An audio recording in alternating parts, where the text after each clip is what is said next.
오늘은 우리가 13절이죠. 우리를 12절 죄송합니다. 우리가 우리에게 죄 지은 자를 사하여 준 것 같이 우리 죄를 사하여 주시옵고라고 하는 우리를 위한 간구의 두 번째 간구, 우리 함께 살펴보려고 합니다. 우리를 위해서 일용할 양식을 하나님께서 구하라고 하시고, 두 번째 우리가 구해야 할 것은 우리의 죄를 용서해 주시기를 또 간구하라고 하십니다. 아주 중요한 또 간구죠. 우리 죄를 용서를 구하도록.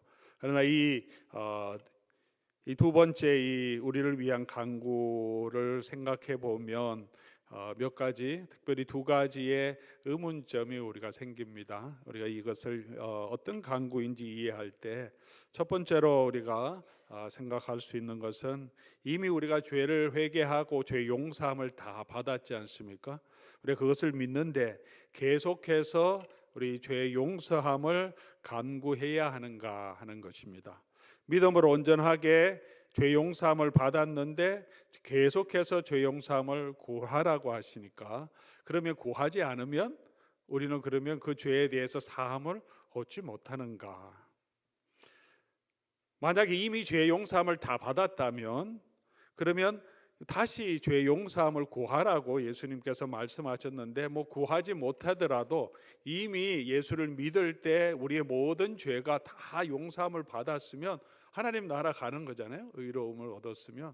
그럼 지금 내가 지은, 우리 자범죄라고 하죠, 내가 지금 지은 이런 여러 가지 죄들을 꼭 다 회개하지 못해도 어차피 천국 가는 거니까 이 기도에 대해서, 간구에 대해서 그렇게 심각하게 생각하지 않을 수 있는 상황도 있습니다. 여러분 어떻게 생각하십니까? 또 이거보다도 조금 더 이해하기 어려운 부분은, 이제 이 간구, 나의 죄를 용서를 구하라, 그건 쉬운데 그와 연결해서 우리가 우리에게 죄 지은 자를 사하여 준 것처럼 우리의 죄도 사해 주십시오, 그렇게 간구하라고 가르칩니다. 그러면 내가 다른 사람의 죄를 다 사해 주지 못하면 우리가 하나님 앞에 지은 죄는 사함 받지 못하는가? 우리가 죄 용서함을 구하기 위해서는 우리 주변에 있는 사람들, 내가 잘못한 거 다, 나에게 잘못한 사람 다 용서해 주고, 그 다음에 내가 하나님 앞에 나와서 죄 용서함을 구해야 하는가? 이 내용 자체가 14절 15절 이 주기도문과 붙어 있으면서 예수님께서 용서에 대해서 아주 중요하게, 아주 강조해서 얘기하시잖아요. 너희가 사람의 잘못을 용서하면 하나님께서 너희 잘못도 용서하시려니와, 너희가 사람의 잘못을 용서하지 아니하면 너희 하나님 아버지께서도 너희 잘못을 용서하지 않으리라. 이것과 오늘 12절과 연결해서 보면, 그러니까 이제 우리가 하나님의 앞에 나갈 때 우리가 다른 사람 죄를 용서했으니까 하나님 우리도 용서해 주세요, 이렇게 구하라고 하는 것 같습니다. 여러분은 어떻게 생각하시고 이 간구를 어떻게 우리가 이해해야 하는가 하는 부분이 또 의문이 생기죠. 오늘 그것을 이해하면서 이 죄 용서함의 간구의 의미를 조금 더 살펴보려고 합니다. 하나씩 이 두 가지 질문을 가지고 있었는데, 첫 번째 것부터 한번 살펴보면 좋겠습니다. 우리가 이제 칭의하는 거죠. 우리가 하나님의 의롭다함을 얻은 것과 계속해서 하나님께 용서를 구하는 것과의 관계가 무엇일까요? 우리가 회개함으로 의롭다함을 얻었다는 것은, 그 의롭다함은 것은 이제 예수 그리스도를 믿을 때 칭의를 받잖아요. 받았다 그러죠. 우리가 하나님의 양자도 되고 의롭다함을 얻었는데, 그 의는 완전한 의로움이다는 것을 우리 성경은 우리에게 분명하게 말씀해 주고 있습니다. 예수 그리스도의 보혈의 공로로 저와 여러분이 죄 사함을 받은 것은, 그러면 이제 그때만 죄 사함 받은 것이 아니고, 그 한 번 죄 사함을 받았으면 우리의 죄 사함은 계속 연결돼서 이제 하나님께로 구원에까지 이른다. 이게 이제 성도의 견인이라고 하는 기독교 신앙의 구원론의 아주 중요한 또 하나의 가르침이죠. 로마서 5장 1절에 사도 바울이 우리 믿음으로 구원을 얻는다는 것을 3장 4장에 이야기하면서 이제 5장에 들어가면서 이렇게 말합니다. 우리가 믿음으로 의롭다함을 받았으니, 이미 받았으니, 그러므로 지금 우리가 해야 될 것은 하나님과 더불어 무엇을 누립니까? 화평을 누리자는 거죠. 아직 이 구원이 완전하지 않으면 화평을 할 수 없죠. 여전히 불안합니다. 죄 용서를 다 구하지 못하고 오늘까지는 죄가 사해졌는데 내일 다시 죄 범하면 그 죄가 용서받지 못한다고 하면, 내가 그것을 다 용서를 구하지 못한다고 하면 여전히 화평 안으로 들어갈 수 없죠. 근데 사도 바울은 분명하게 오늘 5장 1절에 말하잖아요.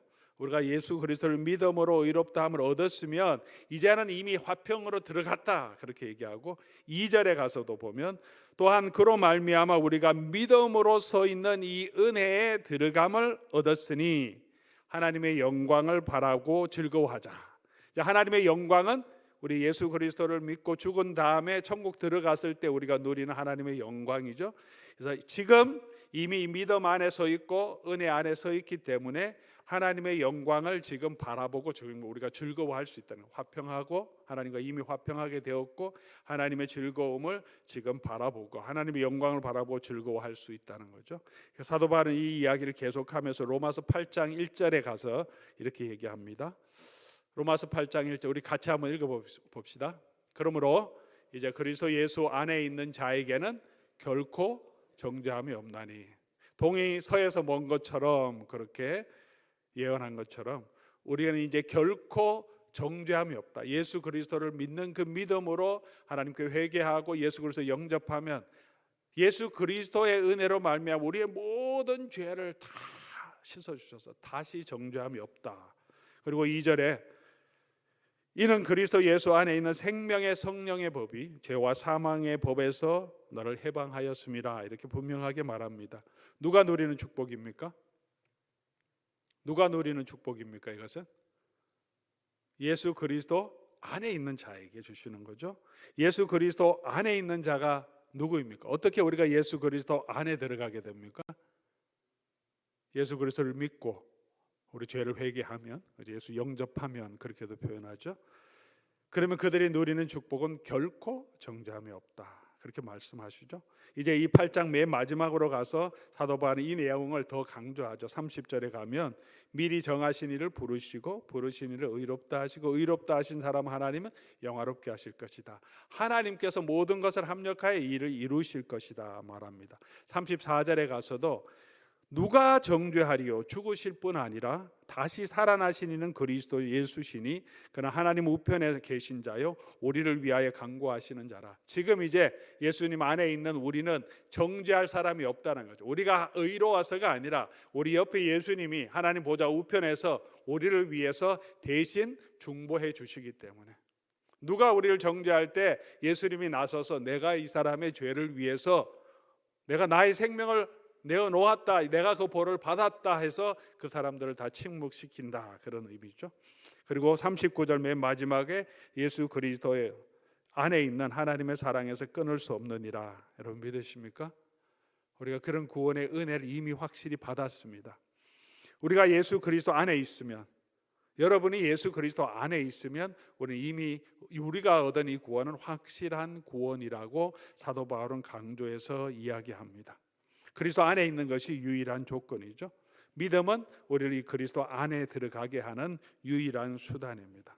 은혜로, 믿음으로 우리가 이 안에 서 있는 것입니다.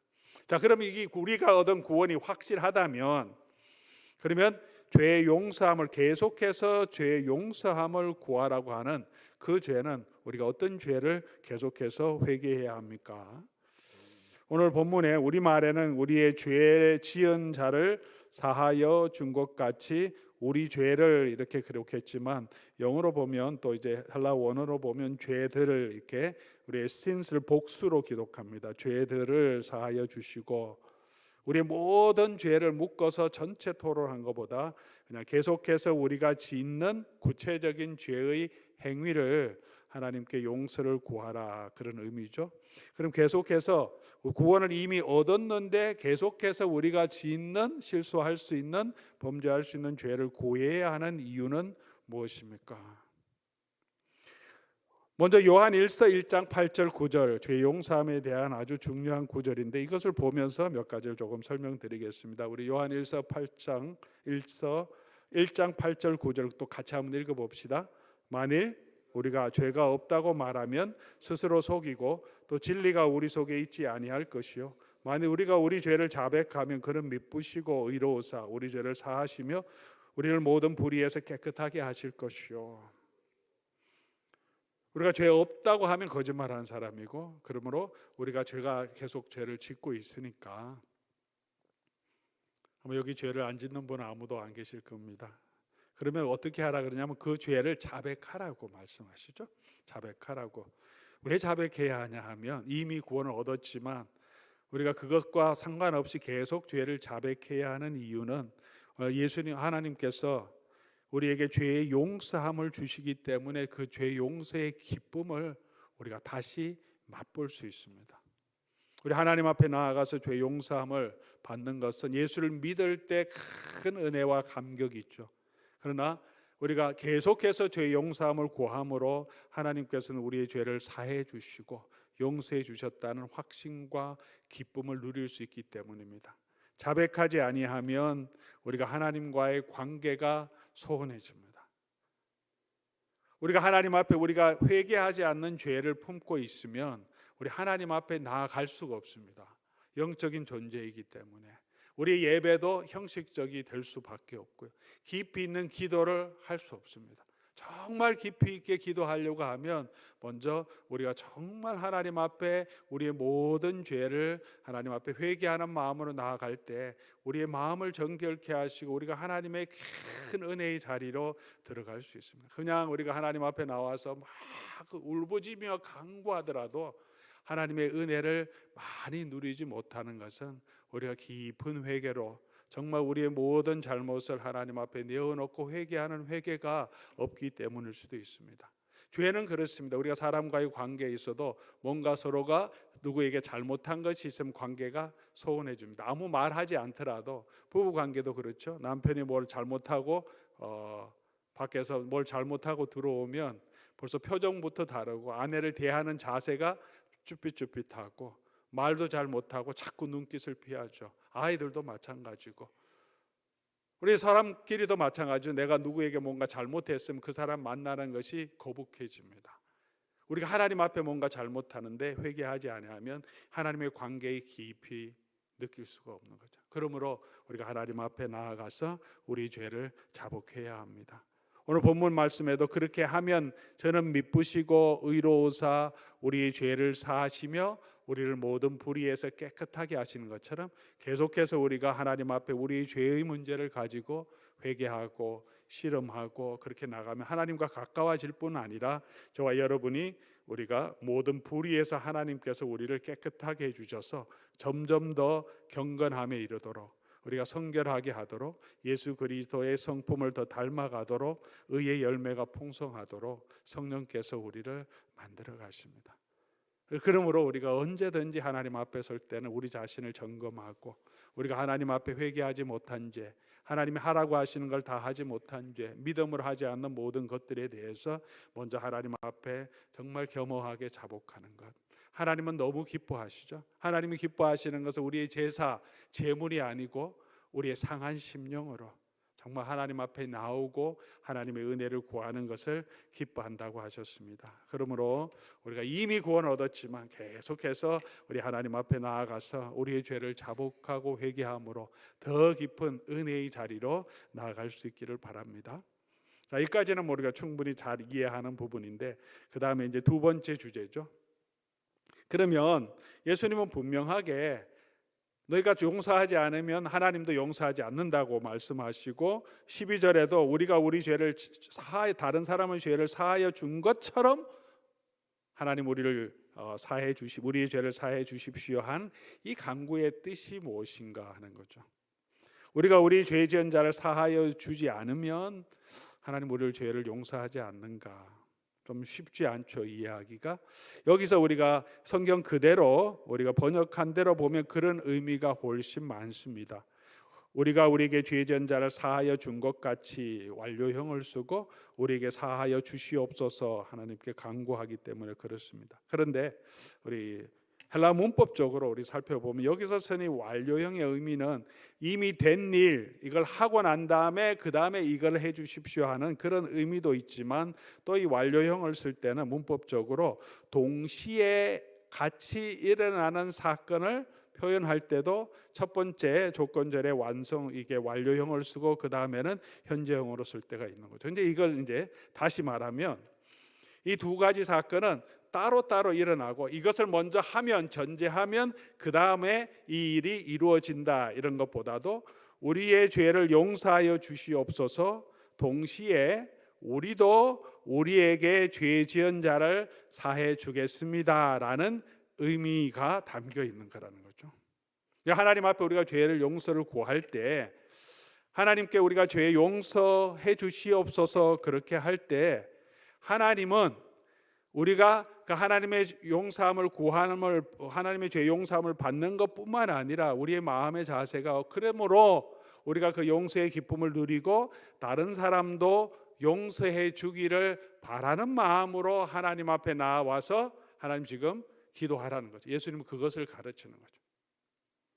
내 용서함, 하나님께서 내가 잘못한 그 용서, 죄에 대해서 용서함을 얻어서 내가 그냥 죄 사함을 받는 기쁨에만 만족하지 말고, 우린 그 은혜를 이미 누린 자니까 그 용서함을 받았으면 너희도 하나님이 너를 용서해 준 것처럼 너희도 동시에 다른 사람을 용서하도록, 그렇게 용서의 삶을 살도록 우리에게 요구하시는, 그래서 우리 14절 15절에 예수님께서 이렇게 강조하시는 거죠. 하나님의 용서를 받는 우리가, 하나님은 다른 사람의 죄도 우리가 용서해 주기를 원하십니다. 그래서 예수님께서 같은 마태복음인데 마태복음 18장에 베드로가 예수님께 이제 용서에 대한 이야기를 듣고 궁금해서 물어보죠. 우리에게 잘못한 사람이 있으면 7번 용서해 주면 되겠습니까? 그 정도면 되겠습니까? 이렇게 물어봤을 때 예수님 뭐라고 대답하셨습니까? 70번에 7번까지 하라고. 용서할 때 70번에 7번은 무한대라는 말이죠. 계속 용서해라. 그러면서 1만 달란트 빚진 자하고 그 다음 100데나리온 빚진 자, 이게 두 가지 비유를 하시면서 33절에 결론적으로 가서 예수님이 뭐라고 말씀하시냐면, 내가 너를 불쌍히 여김같이 너도 내 동료를 불쌍히 여김이 마땅하지 아니하냐. 우리가 하나님의 구원의 은혜를 얻었다면 그 구원을 주신 그 하나님은 동일하게 우리도 우리에게 잘못한 사람들의 죄에 대해서 불쌍히 여기고 용서해 주는 마음을 갖기를, 하나님의 마음을 닮아가기를 하나님은 너무 원하신다는 것입니다. 죄 용서함의 이 강구는, 다섯 번째 강구는 내 이웃을 용서하겠다는 마음을 전제하고, 그리고 우리의 죄를 가지고 하나님 앞에 나와서 용서를 구하라는 거죠. 36절, 마태복음 18장 36절에 너희가 각각 마음으로 형제를 용서하지 아니하면 나의 하늘 아버지께서도 너희에게 이와 같이 하시리라, 그렇게 말합니다. 구원을 얻었는데 그러면 우리가 다른 사람을 용서하지 않으면 하나님 우리 죄를 용서하지 않으셔서 우리가 구원을 못 얻는다는 그런 말이겠습니까? 우리는 이미 하나님의 구원의 은혜를 얻었기 때문에 우리가 그 죄 용서함을 얻었다고 하는 그 하나님의 은혜를 가진 사람이라면, 하나님 우리의 죄를 용서하는 그런 사람임을 우리가 믿는다면, 우리가 그 믿음에 합당하게 우리가 다른 사람의 죄도 용서해 주어야 한다는 것입니다. 만약 우리가 하나님의 그 은혜를 받았다고 하면서 우리에게 죄 지은 다른 사람을 용서를 하지 못한다는 것은 우리가 하나님께서 우리에게 탕감해 준 1만 달란트의 빚의 은혜를 전혀 모르는 사람이라는 거죠. 그 은혜를 안다면 100데나리온 용서하는 게 뭐가 힘들겠습니까? 1만 달란트를 탕감받았는데, 이 1만 달란트 탕감받은 이 종이 왜 100데나리온 빚진 자를 용서하지 못하겠습니까? 100데나리온이라는 것은 결코 작은 돈은 아니죠. 일반적으로 말해서, 구체적인 건 차이가 있겠지만 일반적으로 말해서 로마 시대, 특별히 이 팔레스틴 지역의 한 사람의 장정의 품삯이 1데나리온이다. 그렇게 하면 100데나리온이면 100일 동안 일한 품삯이니까 결코 작은 돈은 아닙니다. 우리에게 상당한 피해를 끼친 사람이기 때문에 우리가 그런 죄를 쉽게 탕감해 주기는 어렵지만, 그러나 내가 1만 달란트라고 하는 비교할 수 없는 큰 은혜를 받았는 것을 안다면 용서해 줄 텐데, 이 아마 추측해 보건대 1만 달란트 탕감 받은 사람은 탕감해 줬다고 하지만 혹시라도 주인이 마음 바뀌어서 나에게 돈을 내라고 하든지, 아니면 이게 자기 마음에 크게 안 왔든지, 어쨌든 돈을 다 모아서 주인에게 계속 뭐라도 갚아야 한다고 하는 그런 부담을 가지고 있어서 100데나리온 빚진 자고도 그것도 가져야 되고 내가 더 가져서 자기의 의를 증명하려고 한 것은 아닌지 모릅니다. 정말 완전히 탕감받았다는 은혜를 가지고 있다면 당연히 그 은혜에 합당하게 용서할 수 있어야 한다는 것입니다. 그것이 우리의 믿음에 합당한 삶이라는 것을 성경이 말해주고 지금 예수님이 말씀하고 계신 거죠.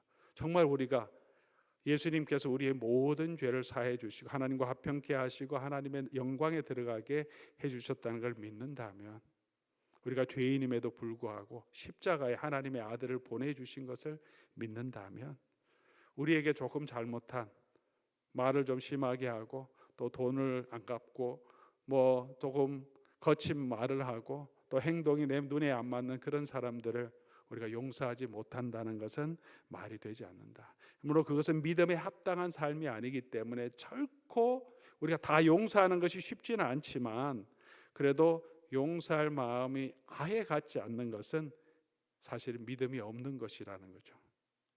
우리가 정말 믿음이 있다면 그런 용서가 되지 않지만 용서해야 되겠다는 마음으로 하나님 앞에 와서 기도하기를 원하고, 예수님은 그렇게 예수님의 제자들이 형제의 잘못을, 이웃의 잘못을 용서하는 공동체가 되기를 원하신다는 거죠. 조금 정리하면, 그러면 이 13절에 12절에 나타나는 이 죄 용서함의 강구의 의미가 뭐냐? 예수님이 지금 우리에게 무슨 말씀을 하고 하시냐 하면, 매일 이렇게 기도할 때마다 이 기도를 하라는 거죠. 일용할 양식도 하나님의 손에 있음을 믿고 그것을 구하고, 두 번째로 죄 용서함을 구할 때 우리의 죄 용서함만 붙들고 내 죄 용서함 받고 그 기쁨에만 누려 살지 말고, 이 죄 용서함을 기도할 때마다, 그것이 필요하다고 생각할 때마다 너도 그 은혜를 누림과 동시에 다른 사람에게 죄 용서하는 사람으로 살게 해 주시옵소서 하는 기도를 드리라는 거죠. 다시 말하면 내가 죄 용서함 받겠다고 하는 이기적인 기도가 아니라, 내가 하나님이 주시는 죄 용서함의 은혜의 깊이를 깨닫고 그 은혜를 누리고 내가 그렇게 용서하는 사람으로 나도 살게 해 주시옵소서, 그렇게 기도하라는 것입니다. 그래서 하나님의 마음을, 예수 그리스도의 마음을 담고 이 시대에 우리가 이 땅에 살아가고 있으면서 하나님의 백성으로 이스라엘 공동체 안에서 이 예수님을 따르는 제자들이 예수 그리스도의 공동체로 살아가는 이 주기도문은 그들의 신앙 고백이고 그들의 삶의 선언이라고 말씀드렸잖아요. 우리는 무엇을 기도하며 어떻게 살아가는 사람이냐 하면, 우리가 하나님의 은혜의 용서함을 받아서 그러므로 우리도 다른 사람을 용서해 주는 공동체로 우리가 서게 해 주시옵소서, 그런 내가 되게 해 주시옵소서 하는 간구를 날마다 하나님 앞에 드리라는 거죠. 내 자신만 생각하지 말고 동일하게 우리 주변에 나에게 잘못한 사람들을 용서해 주는 사람이 되라는 것입니다. 사랑하는 교우 여러분, 이제 우리에게 조금 도전하면, 여러분에게 잘못한 사람 많죠. 꼴 보기 싫은 사람도 있죠. 용서주기 싫은 사람도 있죠. 그런데 우리가 하나님 앞에 잘못한 것도 있죠. 우리 하나님 앞에 그 죄를 회개하고 용서해 주기를 얼마나 간구합니까? 기도하러 나오실 때마다, 주일 예배 드릴 때마다 일주일 동안 또 지은 잘못 하나님 용서해 주시고 내가 하나님과 가까이 가기를 원하고 하나님의 은혜를 누리기를 원하는 마음이 있잖아요. 그 기도 우리 하죠. 그거 하는 것만큼 할 때마다 내게 잘못한 사람들도 우리가 기억하고 그 은혜를 받았으니 나도 그런 용서를 하나님의 마음으로 기꺼이 용서해 줄 수 있는 마음을 가지도록 기도하라는, 얼마나 그런 기도를 하고 있습니다. 용서라는 게 정말 쉽지 않습니다. 정말 쉽지 않아요. 우리가 정말 이기적이라서, 제가 그렇고 아마 여러분도 그럴 겁니다. 참 쉽지 않아요. 용서하려고 그러면 어떤 때는 막 속이 떨리고 열불이 더 나고 생각하기도 싫고 그냥 그 기도는 하기 싫은데, 우리가 그리스도의 제자라면 너는 이런 기도를 해라. 일용할 양식을 하나님께 구하듯이 우리가 그 하나님의 은혜를 받은 자로 우리도 다른 사람을 용서하는 사람으로 내가 살게 해 주시옵소서. 그래서 예수님이 이렇게 기도하라는 거죠. 그냥 요한 1서 8장 9절, 1장 8장 9절처럼 그냥 자백하고 기도의 용서의 기쁨만 누리는 게 아니라, 주기도문 할 때는 내가 다른 사람의 죄를 용서하는 것처럼 하나님 나를 용서해 주십시오. 내가 그런 사람으로 살게 하나님 나를 도와주십시오라는 간구가 이 기도 안에 포함되어 있고, 너희는 모일 때마다 기도할 때마다 그런 마음으로 하나님 앞에 나와서 기도하라, 그렇게 우리에게 도전해 주십니다. 사랑하는 우리 교우 여러분, 우리가 기도할 때마다 이런 부분에 있어서 우리가 심각하게 우리에게 죄 지은 자를 내가 용서하고, 하나님은 나의 죄를 용서해 준 것처럼 그런 용서하는 그런 사람이 되어갈 수 있도록 기도해야 합니다. 왜 용서해야 합니까? 하나님의 명령이죠. 하나님이 너무나 기뻐하시는 거예요. 그것은 예수 그리스도와 하나님의 그 성품을 닮아가는 길입니다. 또 용서해야 되는 이유는, 용서하지 못하면 내가 상합니다. 내가 그 분노의 화에 나이가 종이 됩니다. 내가 용서 못하면 그 사람이 손해보는 거 아무것도 없습니다. 용서 못하고 있으면 내가 손해봅니다.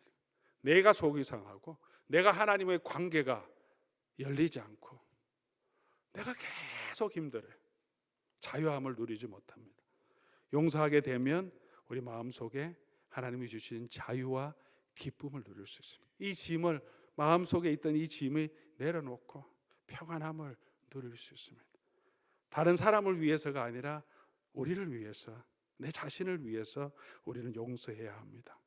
용서하면 우리 마음의 아픈 상처가 다 사라지는 것은 아닙니다. 용서하면 모든 관계가 다 회복되는 것은 아닙니다.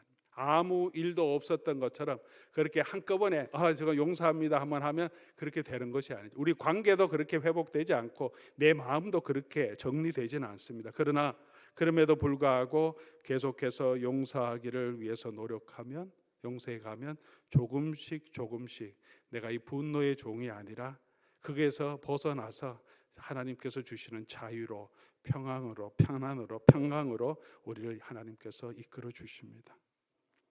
용서하지 못하면 이 화가 다른 죄의 씨앗이 됩니다. 사탄은 그 용서하지 못하는 마음을 가지고 내가 하나님 앞에 불평하게 하고 또 다른 죄를 짓도록 그 용서하지 못한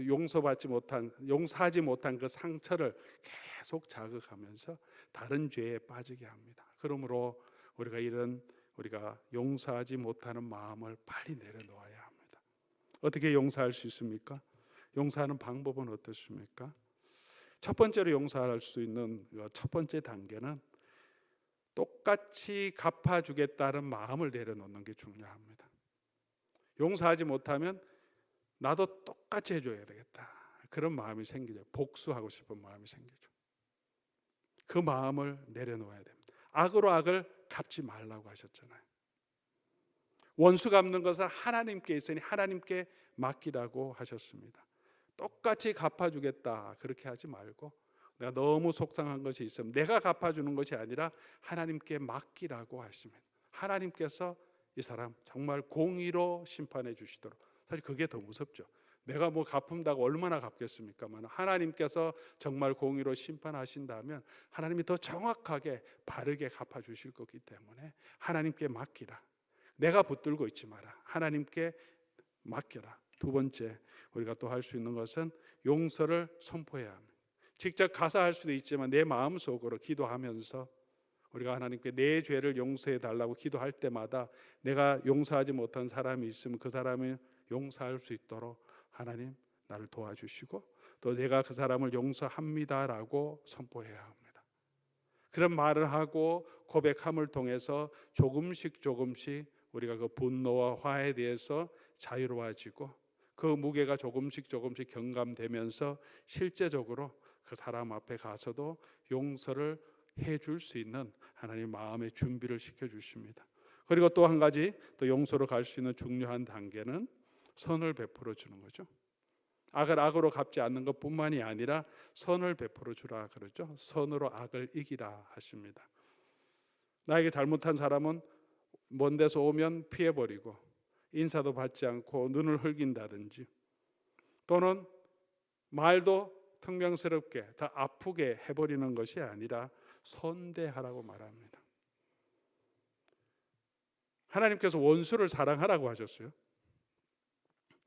내가 이 용서에 대해서 이야기하면서 또 저에게도 생각하면서 이 적용을 하면서 이렇게 많이 생각합니다. 원수를 사랑하라고 했지 좋아하라고는 하지 않았어요. 좋아하는 감정은 생기지 않더라도 사랑은 할 수 있다. 좋아하는 것보다 사랑이 더 크지 않습니까? 할 수 있겠지만 성경에서 말하는 사랑은 어떤 것입니까? 선을 베풀어 주는 거죠. 사랑은 오래 참고, 사랑은 온유하고, 사랑은 시기하지 않고, 자랑하지 않고, 교만하지 않고, 무례히 행치 않고, 성내지 않고, 자기 유익을 구하지 않고, 악한 것을 생각하지 않고, 진리와 함께 기뻐하고. 바울이 이것이 사랑이라고 말합니다. 우리에게 악한 사람이 있고 내가 좀 잘못한 사람이 있을지라도 우리가 그 사람이 막 좋아질 수는 없지만 그러면 선대하고 이런 사랑을 할 수 있습니다. 오래 참아줄 수 있고 똑같이 분노하지 않고 그 사람에 대해서 내가 거칠게 말하거나 태도를 보이지 않고 온유하게 대해줄 수는 있습니다. 그 사람 앞에서 내가 자랑하거나 교만하거나 무례히 행치 않고 예의를 거추어서 얘기하고 대해줄 수는 있습니다.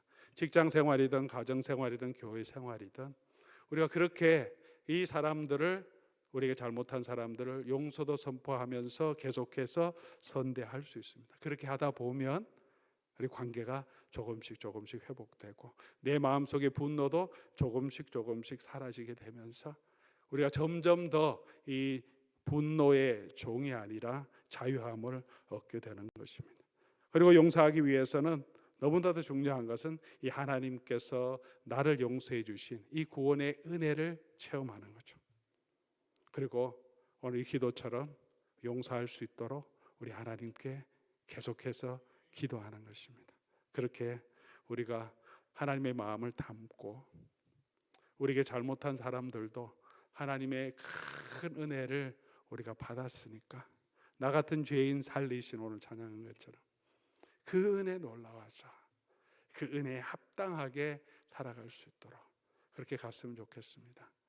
우리 생활 일방적인 생활 가운데선 자꾸 그렇게 안 하려고 그런 사람은 보기도 싫어하고 아예 배척하고 오히려 되갚아 주려고 하는 그런 마음이 생길 때마다 우리 주의 은혜를 생각하고 그렇게 하는 것은 예수님이 강하게 얘기하신 그렇게 하는 것은 내 제자의 삶이 아니다. 천국 백성의 삶이 아니다라고 지금 지적해 주고 계시거든요.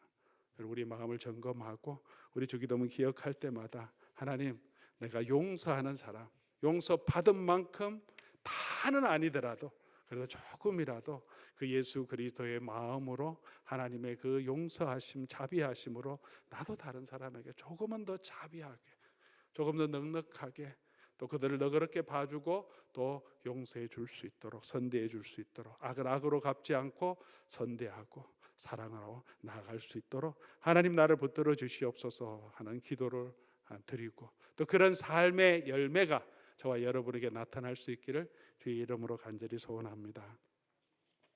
우리 오늘 말씀 생각하시면서 우리 하나님께 한번 찬송하고 기도하는 마음으로 나가면 좋겠습니다. 정결한 마음 주시옵소서. 주님 정직한 영을 새롭게 하소서. 주은의 기쁨을 다시 회복시켜 줘서 우리 하나님 앞에 설 수 있도록 하나님 우리를 붙들어 주시옵소서 하는 마음으로 우리 한번 찬송하고